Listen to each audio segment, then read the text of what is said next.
এবছর চা শ্রমিকদের উৎসব বোনাস 20% দেওয়া। তালবাহানা না করে বোনাসের মিটিং আগামী 10ই আগস্টের মধ্যে ডাকা এবং উৎসবের ন্যূনতম 4 সপ্তাহ আগে বোনাস দেওয়ার দাবিতে বৃহস্পতিবার জলপাইগুড়ি শহর সংলগ্ন কয়লা ভ্যালি চা বাগানে গেট মিটিং অনুষ্ঠিত হলো। উত্তরবঙ্গের চা শ্রমিকদের ইউনিয়নগুলির যৌথ মঞ্চ জয়েন্ট ফোরামের ডাকে এই সভা হয়। গত বছর কয়লা ভ্যালি চা বাগানের এর শ্রমিকরা মাত্র 16% বোনাস পেয়েছিলেন। বৃহস্পতিবার থেকে শুরু হয়ে 3 দিন ধরে উত্তরবঙ্গের সমস্ত চা বাগানেই বোনাস মিটিং 10ই আগস্টের মধ্যে ডাকার দাবিতে গেট মিটিং অনুষ্ঠিত হবে। প্রতি বছরই দেখা যায় উৎসবের প্রাক্কালে চা শ্রমিকদের বোনাস নিয়ে মালিকপক্ষ তালবাহানা শুরু করে। প্রতি বছরই আগে মিটিং না করে একেবারে উৎসবের প্রাক্কালে মিটিং করার মধ্য দিয়ে তড়িঘড়ি বোনাস ফয়সালা করতে চায় মালিকপক্ষ। কিন্তু এবছর 10ই আগস্টের মধ্যেই বোনাস মিটিং ডাকার দাবি নিয়ে এদিন থেকেই উত্তরবঙ্গের বিভিন্ন চা বাগানে গেট মিটিং শুরু হয়ে গেল। চা শ্রমিকদের যৌথ মঞ্চ জয়েন্ট ফোরামের দাবি 20% হারেই বোনাস দিতে হবে। এছাড়াও কয়লা ভ্যালি চা বাগানের শ্রমিকদের ছাতা, ত্রিপল, জ্বালানি, ঘর রিপেয়ারিং এর টাকা দ্রুত দেওয়ার দাবি উঠে আসে গেট মিটিংয়ে। উত্তরবঙ্গের চা শ্রমিকদের দীর্ঘদিনের দাবি ন্যূনতম মজুরি এবং দখলীকৃত জমির পাট্টা দ্রুত দেওয়ার দাবি জানানো হয় এই মিটিং থেকে।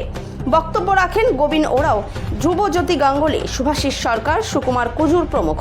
আজকে আমরা জয়েন্ট ফোরামের পক্ষ থেকে আজকে কয়লা ভ্যালি চা বাগানে যে 20% বোনাস নিয়ে গেট মিটিং করলাম। আমরা গত বছর দেখেছিলাম যে বোনাস নিয়ে মালিকদের দুনিয়া রকমের টালবাহানা ছিল। তো আমরা ওইসব টালবাহানা মানব না, যে আমাদের শ্রমিকদের যে দাবি 20% বোনাস সেটা খুব তাড়াতাড়ি দিতে হবে এবং যে বোনাসের যে মিটিং সেটা খুব দ্রুত ডাকতে হবে। এটাই আমাদের দাবি এবং 20% বোনাস আমাদের দাবি। কি বললো ম্যানেজার কি বললো? ম্যানেজার বলছে যে 7 দিন সময় দিয়েছে ম্যানেজার, তারপরে ম্যানেজার আমাদের আবার ডাকবে। আপনার নাম? আমার নাম হচ্ছে গোবিন রাও, চা বাগান মজদুরি ইউনিয়নের সেক্রেটারি। समाज के जो श्रमिक है, मजदूर है, उसका हम मजदूरी देते हैं। अरे मजदूरी कोई भीख है क्या? उसका मनमानी है क्या? हर मजदूर समय पे काम पे जाता है, समय पे काम करता है ठीक से, और उसके बाद में समय पे मजदूरी कि हम मजदूरी देते हैं। अरे मजदूरी कोई भीख नहीं है, तुमको भी तनख्वाह मिलता है।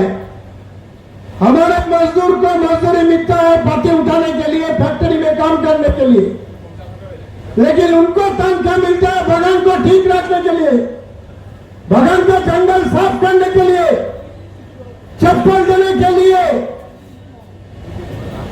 लकड़ी देने के लिए। ये सारी चीज वो नहीं करता है, तनख्वाह लेके चला जाता है और मजदूर को धमकी देता है कि उसको मजदूरी टाइम में मिल रहा है, फिर भी क्यों गेट मीटिंग कर रहा है। ফলে তার বিরুদ্ধে 8 ঘন্টার বেশি কাজ আমরা করব না, এই দাবিতে 9 তারিখের ধর্মঘটে আপনারা সমর্থন দিয়েছেন, লড়াই করেছেন।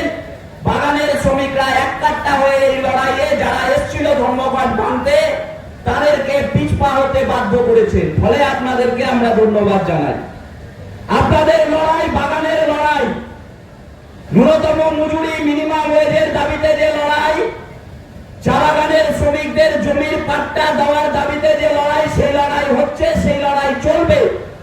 কিন্তু আজকে যে দাবি নিয়ে আমরা এসেছি সেটা হচ্ছে শুধুমাত্র বোনাস বিষয়ে, বোনাস কি হবে সেই নিয়ে আজকের আলোচনা।